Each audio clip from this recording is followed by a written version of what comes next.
Les deux premières étapes ont été affaire de sprinteurs. L'Italien Mario Trentin avait remporté la première à Saint-Vulbas et enfilé le premier maillot jaune. Il l'a conservé avec l'aide de son équipe et notamment du bugiste Maxime Bouet qui ont contrôlé l'échappée initiale de 4 jeunes coureurs. Ces 4-là, les Français Fabien Grelier, Florent Pereira et Romain Combaud et le Suisse Lucas Spengler ont été repris à 20 km de l'arrivée. À Montréal-Lacluse, c'est un Belge, Tosh van der Sande, qui a remporté le sprint de la deuxième étape. C'est un coureur de la génération de Romain Bardet.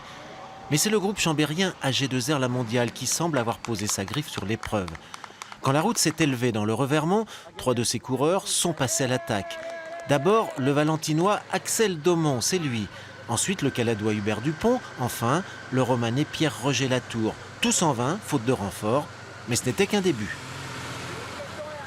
On rentre maintenant à partir de demain sur notre terrain de jeu. On a 2 belles étapes de montagne à faire. On sait que voilà, on a une bonne bande de grimpeurs et 2 leaders qui sont en principe en bonne forme. Je pense à Jean-Christophe Perrault et à Pierre Latour.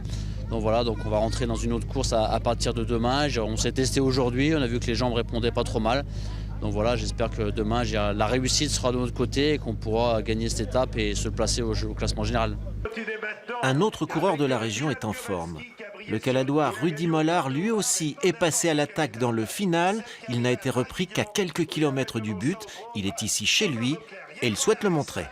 Ah ouais, il y a toute la famille, les amis, ceux qui me suivent, donc bon, j'ai un peu de pression aussi, hein. À la maison, c'est toujours particulier l'ambiance et j'espère que les gens vont bien répondre.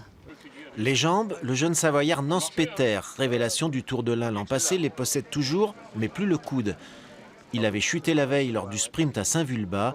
Il a lâché prise dans le Revermont.